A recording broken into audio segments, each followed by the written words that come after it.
Jangan lupa subscribe YouTube channel Metro TV News dan pastikan untuk menyalakan lonceng notifikasinya.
Berada di wilayah Jawa pesisir, kita ketahui komunitas Tionghoa ini banyak bermukim di wilayah Batavia. Nah, kemudian terjadi apa yang disebut dengan pembantaian orang-orang Tionghoa tahun 1740 yang kemudian berdampak terjadi eksodus besar-besaran orang-orang Tionghoa dari Batavia ke beberapa wilayah-wilayah pesisir. Nah, kita lihat terdekat adalah melihat kayak Cirebon, kemudian juga di Brebes, kemudian di Tegal, sampai nanti akhirnya ke wilayah Lasem dan Tuban.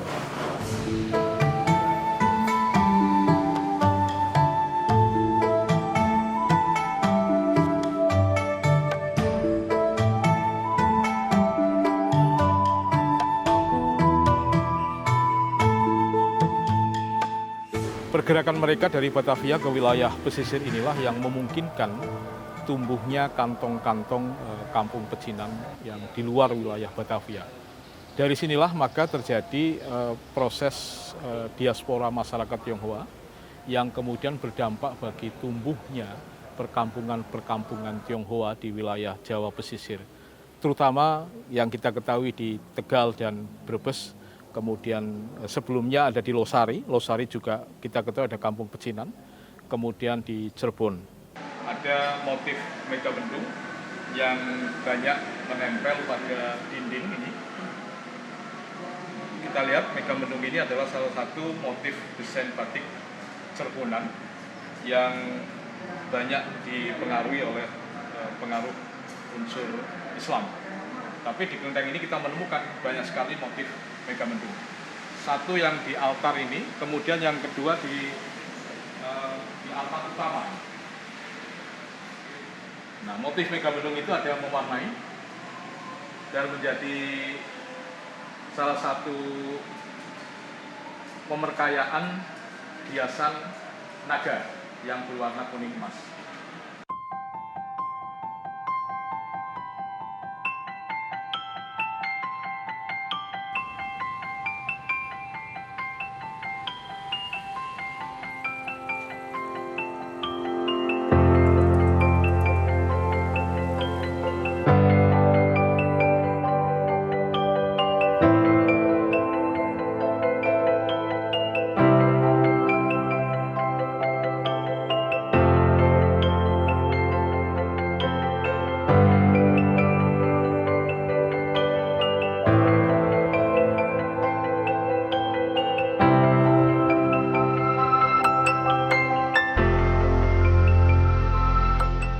kelenteng yang bisa sekarang kita lihat ini, nama Tek Haikyong digunakan itu 1837.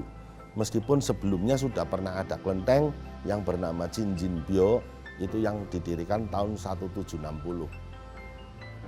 Kelenteng ini didirikan itu khusus didedikasikan kepada tokoh yang bernama Tek Haijinjin. Tokoh Tek Haijinjin itu bernama asli Kue Lakwa atau Kuo Liu Quan. Lah ini tipikalnya beliau datang dan pernah hidup di kota Tegal ini. Dan pemujaan kepada Tek Haijinjin, tokoh yang bernama Tek Haijinjin ini dipusatkan di Tegal. Jadi ini pusat pemujaan dari Tek Haijinjin. Karena Tek Haijinjin sendiri dipercaya dia moksa atau mencapai tingkat kedewaan di lautan Tegal.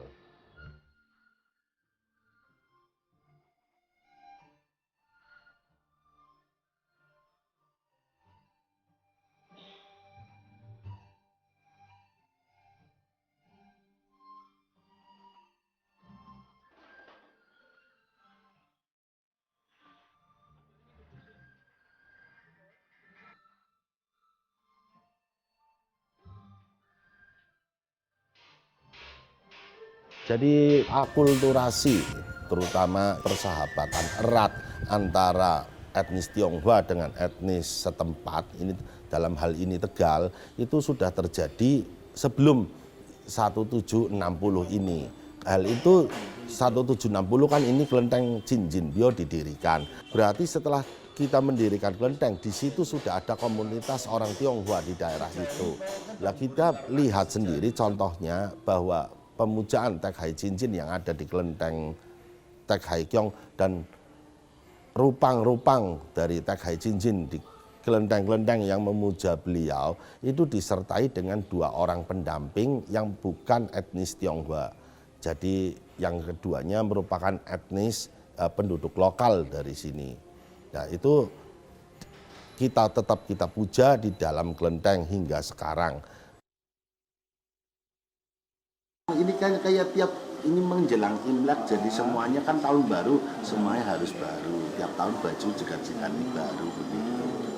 Biaya dari donatur, tapi yang mempersiapkan kelenteng. Makanya kan motifnya sama. Oh. Ya, dan ini pesan dari Tiongkok.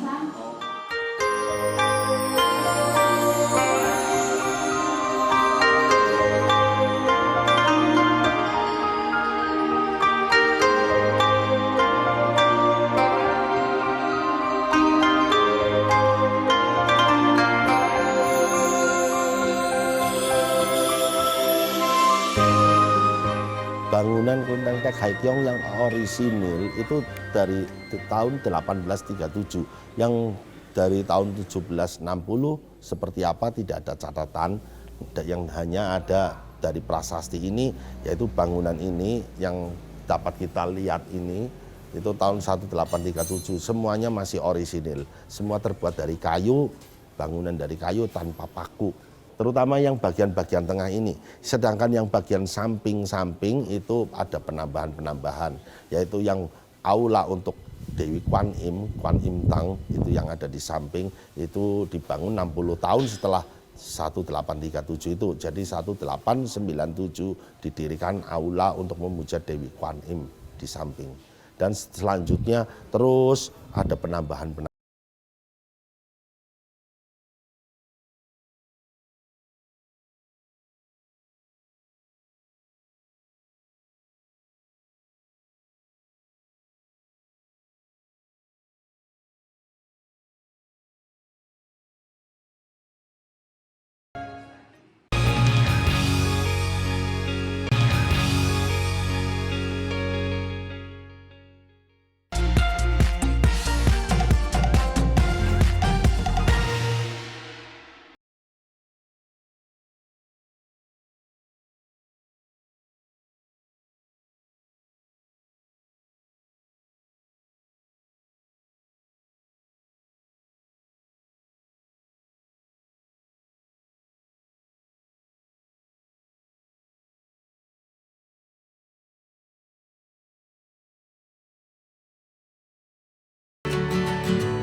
Yang menarik dari adanya kedatangan orang-orang Tionghoa itu justru banyak kebudayaan dan tradisi mereka yang menjadi ikon baru percampuran di wilayah Nusantara. Salah satu contohnya adalah banyak kuliner-kuliner di wilayah Nusantara ini, di Indonesia ini yang merupakan hasil perpaduan antara kuliner Tionghoa yang banyak sekali kita rasakan. Contoh untuk di Tegal adalah makanan yang disebut dengan latopnya. Latopnya ini kan dirintis oleh beberapa masyarakat peranakan Tionghoa yang berada di wilayah kampung Paweden, Tegal. Dan kemudian sampai sekarang ini latopnya tidak hanya menjadi klaim masyarakat Tionghoa, tetapi juga masyarakat setempat. Bahkan bisa disebut sebagai diplomasi budaya kuliner masyarakat Kota Tegal dan sekitarnya.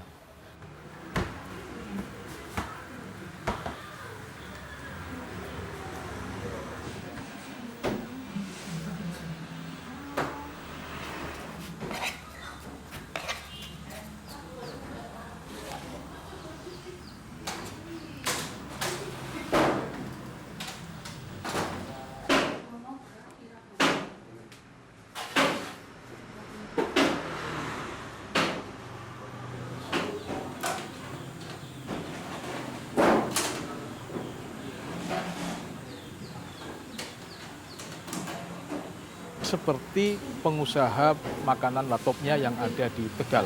Sekarang ini mereka sudah, para pekerja-pekerja mereka yang semula bekerja di keluarga pengusaha Tionghoa peranakan itu yang di Paweden itu sekarang membuka usaha latopnya yang mereka bisa bersaing dengan asal kampung di mana Paweden itu bermula makanan itu. Itu dulu saya kerja di Paweden 100 kira-kira hampir 20 tahun. Akhirnya saya coba bikin sendiri dulu. Resepnya saya belajar lah, itu berarti awangan lah itu. Cuma lihat dari jawab. Jadi kalau bikinnya itu perkiraan aja itu. Ya latopnya kan kalau itu prosesnya mudah, bisa semua orang bisa dapat bikin latopnya, tapi kan itu enak gurihnya kan belum tentu bisa semua ya. Ya sekarang ya kalau per hari ya nyampe 500, 300, kalau ramai ya nyampe 1000. Ya bertahannya itu jaga mutu, kualitas terus rasa.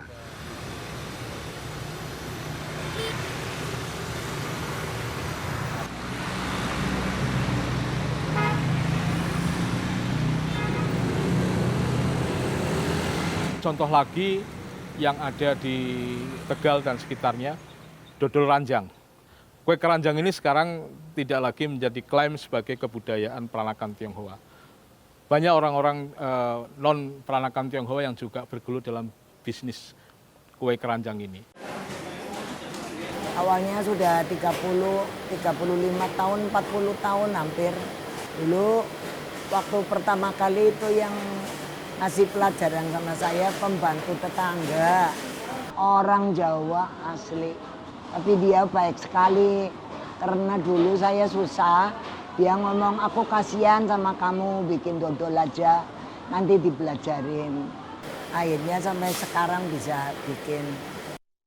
Buatannya sih seharusnya zaman dulu sih dibikin dulu tapi nggak diencerin.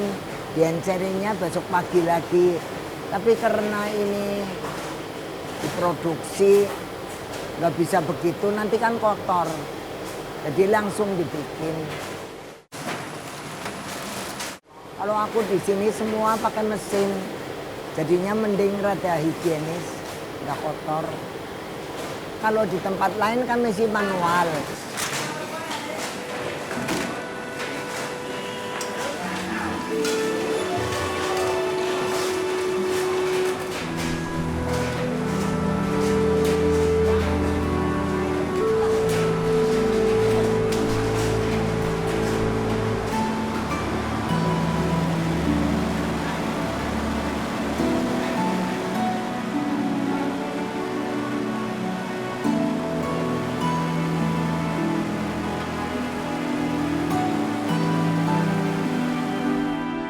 Kue keranjang itu simbol persahabatan. Orang Indonesia dikasih ya senang sekali. Kalau lebaran aku dikasih ketupat ya aku senang sekali. Jadi hubungannya antara tetangga baik. Sama saya juga menghormati saya.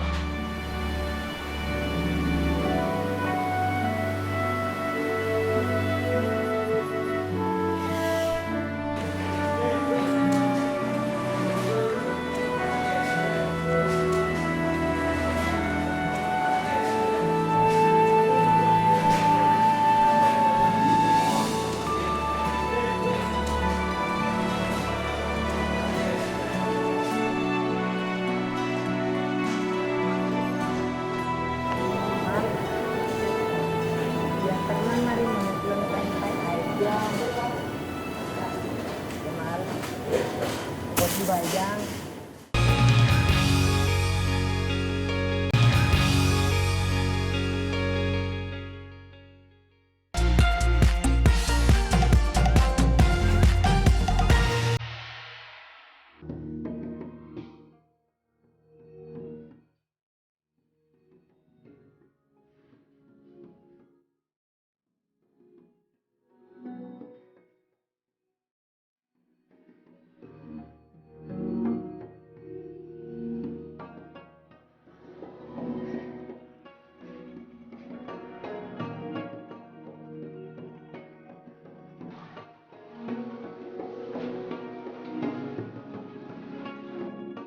Kelenteng Tek Haekyong sendiri mempunyai barang pusaka, salah satunya yaitu gamelan. Gamelan ini telah dipunyai oleh kita, jadi ini etnis Tegal dahulu senang sekali dengan ada musik karawitan dan sering kali dipagelarkan.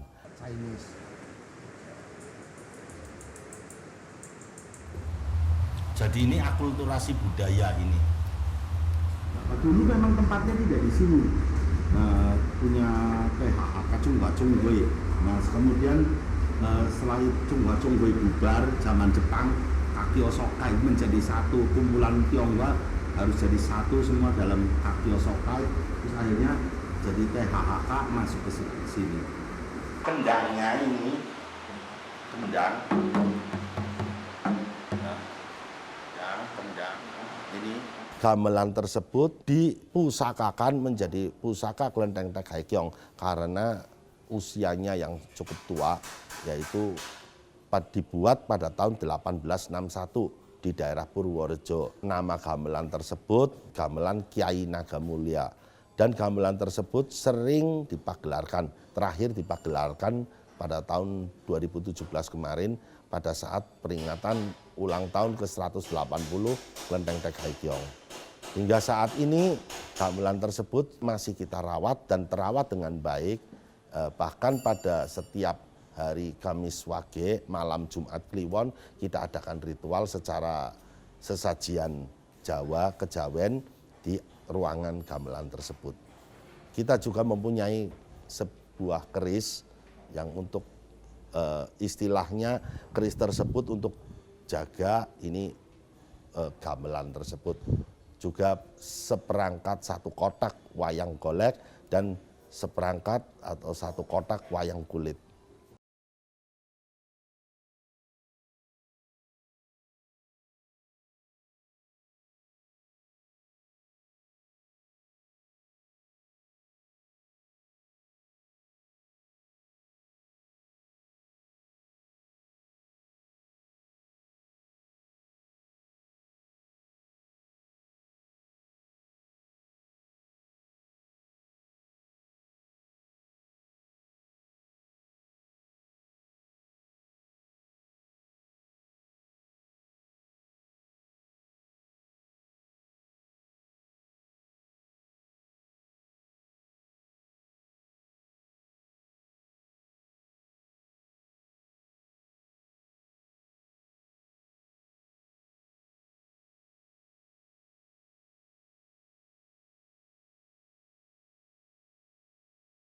Jam dari menjelang Imlek hingga akhir Cap Gomeh. Nah, mereka ikut juga berpartisipasi, duduk istilahnya, kita duduk bersama di kelenteng. Jadi kita tidak ada perbedaan antara etnis Tionghoa dengan etnis yang di Tegal ini.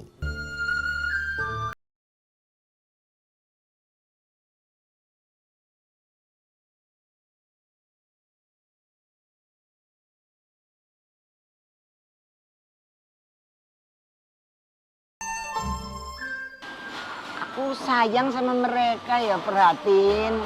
Mereka juga baik-baik, butuh apa ya aku bantu. Kalau kita baik, mereka pasti lebih baik. Sekarang sih tetangganya juga ngomong, Bu, selamat Imlek, Bu. Aku seneng lah ya pergi ke Malaysia, ke Cina. Ya pengennya pulang ke sini. Indonesia is my lovely country.